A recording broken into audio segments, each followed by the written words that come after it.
ఒక రాజకీయ నాయకుడు ఓ రాజకీయ కార్యకర్త భావాలు ప్రజలకు తెలియాలంటే ప్రజలకి వారికి మధ్యలో మీడియా ఒక వారం. అందుకే మీడియా ద్వారా మీడియాలని ప్రత్యేకంగా ఆహ్వానించారు. ఈ యొక్క కార్యక్రమం ప్రత్యేకమైన కార్యక్రమం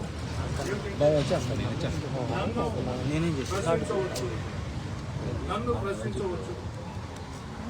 నా ఫోన్ నెంబర్, నా పేరు రెండు కూడా తెలియజేసి మీ ద్వారా ప్రజలకి తెలియజేసి ప్రత్యేకంగా దానికి వాట్సాప్ గ్రూపుల్లో కానీ ఇన్స్టాలో కానీ సోషల్ మీడియా వేదికగా అనేక రకాల గ్రూపులు సిద్ధం చేసి నన్ను ప్రశ్నించండి. అయితే దీని ఉద్దేశం ఏంటంటే నాకు ఆలోచన, ఓ ప్రజాప్రతినిధి దైవాంశ సంబూతులేం కాదు. ప్రజలందరూ కలిసి ఓటేస్తే, పార్టీ కార్యకర్తలు కష్టం చేస్తే ప్రజాప్రతినిధి ఎమ్మెల్యే గానో ఎంపీ గానో కార్పొరేటర్ గానో సర్పంచ్ గానో ఎంపీసీ గానో మరి ప్రజాప్రతినిధులు దైవాంశ సంబూతులుగా భావించి ఎవరికి వారు ప్రశ్నించే ఆలోచన ప్రజల్లో రాకూడదనుకుంటే పొరపాటు. ఖచ్చితంగా ఓటేసి గెలిపించినటువంటి ప్రజలకి ప్రశ్నించే హక్కు ఉంది, నిలదీసే హక్కు ఉంది. అందుకే ప్రజల్లో కూడా ప్రశ్నించే తత్వం రావాలా. ముఖ్యంగా యువత రాజకీయాలకి దగ్గరగా రావాలా. యువత రాజకీయాలకు దగ్గరగా వచ్చినట్లయితే ఖచ్చితంగా ఈ దేశం ఇంకా ఇంకా ఇంకా ఇంకా ముందుకు సాగుతుంది.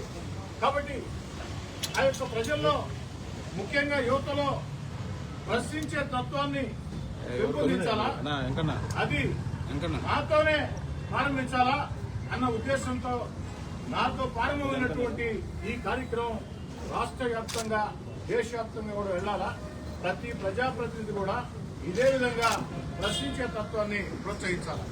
ఎప్పుడైతే ప్రజల్లో ప్రశ్నించే తత్వం వస్తుందో, యువతలో ప్రశ్నించే తత్వం వస్తుందో, ప్రజాప్రతినిధుల్లో కూడా జవాబుదారీతనం ఉంటుంది, బాధ్యత ఉంటుంది, ఒళ్ళు దగ్గర పెట్టుకుని పనిచేసే అవకాశం ఉంటుంది, నేల మీద నడిచే అవకాశం ఉంటుంది. ఎన్నికల వేళ ప్రజల వద్దకు వెళ్లి వినయ విధేయతలతో వంగి వంగి నమస్కారాలు పెట్టి ఆ ప్రజల ఓట్లతో ఎమ్మెల్యేలు గానో ఎంపీలు గానో గెలిచిన తర్వాత, కార్పొరేటర్లు గానో సర్పంచ్ గెలిచిన తర్వాత ఆ యొక్క ప్రజల్ని ప్రశ్నించకూడదంటే ధర్మం ప్రశ్నించాల్సింది. అందుకే నెల్లూరు రూరల్ నియోజకవర్గ ప్రజానీకానికి అందరికీ పిలుపునిస్తా ఉన్నాను. నన్ను ప్రశ్నించవచ్చు. నా ఫోన్ నెంబర్ 85579999 85579999. ఫోన్ ద్వారా ప్రశ్నించవచ్చు, వాట్సాప్ ద్వారా ప్రశ్నించవచ్చు, లేదా సోషల్ మీడియా ద్వారా ప్రశ్నించవచ్చు, లేదా నేరుగా ఎమ్మెల్యే కార్యాలయానికి వచ్చి ప్రశ్నించవచ్చు. ఆ ప్రశ్నలు మంచి ప్రశ్నలు, సహేతులైన ప్రశ్నలు ఏదో భావిస్తే ఆ ప్రశ్నల్ని వాళ్ళు చెప్పిన సూచనల్ని, ఆ సలహాలని పరిష్కరించి బాధ్యత నేను తీసుకుంటా. ఒకవేళ నా పరిధిలో లేకుంటే ప్రభుత్వం దృష్టికి తీసుకెళ్తా. ఒకవేళ అవి సరైనటువంటి ప్రశ్నలు కాదనుకుంటే ప్రశ్నించే వాళ్ళని కూర్చోబెట్టుకుని ప్రశ్నించే వాళ్ళతో మాట్లాడి ఏ కారణంతో వాళ్ళు అడిగే ప్రశ్నలు సరైన ప్రశ్నలు కాదో వారినే విప్పించేదానికి ఆలోచన. ఎందుకని చెప్తున్నానంటే, ఓ ప్రజాప్రతినిధికి ప్రజలకి మధ్యలో కుటుంబ బంధం ఉండాలి. కుటుంబ బంధం ఉండాలి. ఆ కుటుంబ బంధం ఉండాలంటే, ఆ ప్రజలకు చదువు కావాలంటే ప్రజాప్రతినిధులు బృందాగా ఉండాలా. ప్రశ్నించే ప్రశ్నలు కూడా స్వాగతించాలా. కేవలం పూలేస్తే, శాలువాలు కడితే, ఒకేలు ఇస్తే సంతోషపడి ప్రశ్నిస్తే, లేదు విమర్శిస్తే బాధపడతానంటే అది రాజకీయాల్లో కుదరదు. ఆ యొక్క ప్రశ్నల్ని ప్రశ్నించే వ్యక్తుల్ని, శక్తుల్ని నేను సహించానంటే అది జరుగుతుంది. అందుకే ఇది నా సొంత ఆలోచన ప్రకారం వచ్చిన కార్యక్రమం. నా కార్యక్రమాన్ని నన్ను ప్రశ్నించవచ్చని నేనే ప్రకటిస్తాను. అయితే మీరు అడగచ్చు, మీరు చాలా కాలంగా రాజకీయాల్లో ఉన్నారు, ఎందుకు ఇప్పుడు ఈ ఆలోచన వచ్చింది? దానికి కారణాలు 4. ఇటీవల కాలంలో కొండాయిపాటి అర్జున్ వాళ్ళలో ఒక వ్యక్తి రోడ్డు మీదకి వచ్చి మా ప్రాంతంలో కరెంటు సమస్య ఉంది, తీరలేదు, ఎమ్మెల్యే గారు స్పందించాలని చెప్పట్లేదు. మామూలుగా నేను దాన్ని సానుకూలంగా తీసుకున్నా. నేరుగా నాకు చెప్పొచ్చు కదా, సోషల్ మీడియాలో ఎందుకు మాట్లాడాడు అని నేను తీసుకోవాలా, సానుకూలంగా తీసుకున్నా. వెంటనే అధికారులతో మాట్లాడాను, వెంటనే అక్కడ స్థానిక నాయకులు చెప్పి మా అబ్బాయితో కూడా మాట్లాడాను. సమస్య 24 గంటల్లో పరిష్కరించిన తర్వాత ఆ వ్యక్తి చుట్టుపక్కల వాళ్ళందరూ తీసుకుని ఇదే కార్యాలయానికి వచ్చి నాకు అభినందిస్తే చాలా రెండోది, ఇటీవల కాలంలో వైఎస్ఆర్ కాంగ్రెస్ పార్టీ మైనార్టీ నాయకుడు మిత్రుడు సమీర్ ఖాన్ నా మీద కొన్ని విమర్శలు చేశారు. డీలిమిటేషన్లో మాట్లాడుతూ రూరల్ గురించి ఒక ఉదాహరణ చెప్పారు. బీవీ నగర్, గాంధీనగర్ కలిపి నేరుగా నేనే సమీర్ ఖాన్ ఫోన్ చేశాను.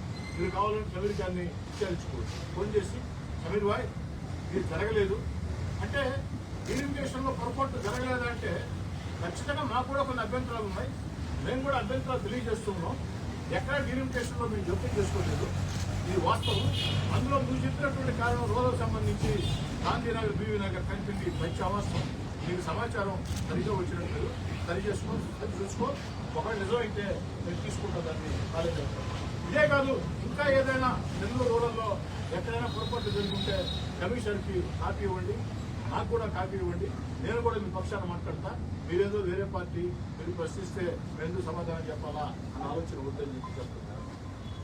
మరో కారణం, మూడో కారణం అన్నట్టు ఒకటి కమిషనర్ దగ్గరికి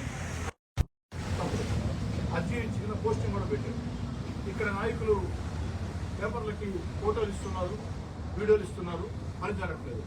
నేను వెంటనే ఆ మిత్రులు మళ్ళీ ఫోన్ చేశాను. ఒకసారి 2 సార్లు 3 సార్లు కారణం తెలియదు, నా ఫోన్ ఇచ్చారు. వెంటనే వాట్సాప్లో మీకు అందరికి కావాలంటే ఇక్కడ చూపిస్తా, వాట్సాప్ కూడా ఆ యొక్క వాట్సాప్లో మెసేజ్ పంపించాను. ఈ ప్రాంతంలో ఉండే సమస్యల వివరాలు నాకు పంపించినట్లయితే పరిష్కరించే బాధ్యత నేను తీసుకుంటాను.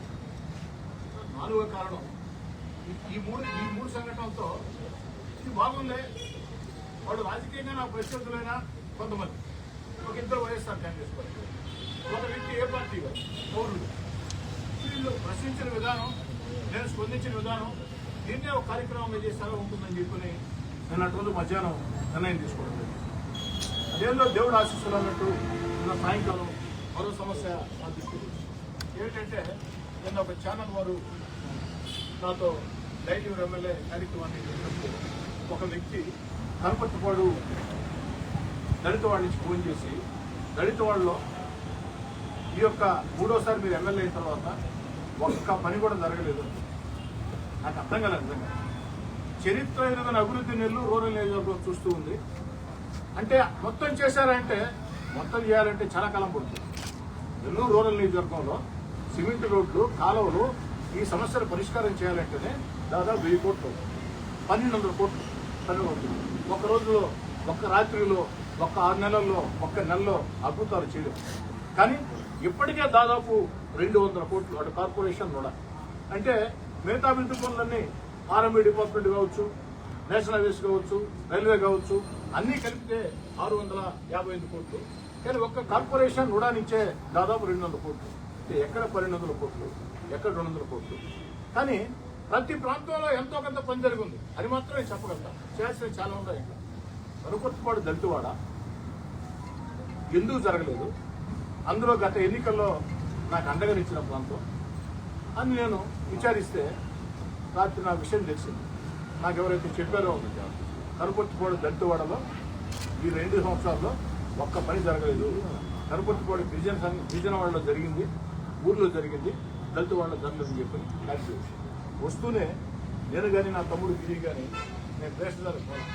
ఇదో ఉదయం 7 గంటలకి నా తమ్ముడు గిరి ఆ దళిత వాళ్ళకి వెళ్ళి గంట సేపు ప్రతి వీధి దిగి స్థానికులందరినీ కూర్చోబెట్టి, మీరు చెప్పింది విచారణ కోసం వచ్చాం, రాత్రే మాకు వాస్తవాలకు తెలిసింది, అయినా ప్రత్యక్షంగా విచారణ కోసం వచ్చాను.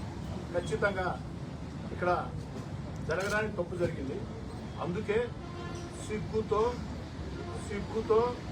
తల దించుకుని నేను, మా అన్న కోటమిరెడ్డి శ్రీధర్రెడ్డి, మేమిద్దరం కూడా కనుపర్తిపాడు దళితవాడకి బహిరంగంగా క్షమాపణ చెప్తున్నామని చెప్పని ప్రజల ముందు తల దించుకుని తెలియజెప్పొచ్చారు. మీడియా ద్వారా కనుపట్టుబాటు దళితవాడ సోదరులందరికీ సిగ్గుతో తల దించుకుని నేను క్షమపడ్డాను. జరిగిన తప్పును సరిచేయాలన్న ఉద్దేశంతో ఈరోజు సాయంకాలంలోపు కనుపర్తిపాడు దళితవాడకి 50 లక్షల రూపాయల నిధులతో టెండర్లు పిలిచి తీరాలని అధికారులకి ఆదేశాలు ఇచ్చాం. అధికారులు అదే అంటే గత 3 సంఘటనలు నన్ను ప్రశ్నించవచ్చు అన్న కార్యక్రమాన్ని నన్ను తయారు చేశారు. ఒక్కొక్కసారి మన రాజకీయ ప్రత్యర్థులు కావచ్చు, ఎవరు శత్రువులం కాదు, రాజకీయ పోటీదారులు అంటే మన రాజకీయ ప్రత్యర్థులైనా అవతల పార్టీ వాళ్ళైనా కొన్ని విమర్శలు చేసినప్పుడు కరెక్ట్గా ఆలోచన చేస్తే, ఒక పాజిటివ్ మార్గంలో ఆలోచన చేస్తే కొత్త కార్యక్రమాలు ఉపయోగపడతాయి, కొత్త కార్యక్రమాలు తయారవుతాయి. అందుకే నా మదిలోకి ఈ యొక్క కార్యక్రమాన్ని కల్పించే అవకాశం, నన్ను ప్రశ్నించవచ్చు అన్న కార్యక్రమాన్ని నేను చేపట్టేదానికి అవకాశం కల్పించినటువంటి ఉన్నాయిపాడు వాసి ఆ అబ్బాయి పేరు కూడా నాకు తెలియదు, దాసు. ఆయన ఏ పార్టీ కాదు.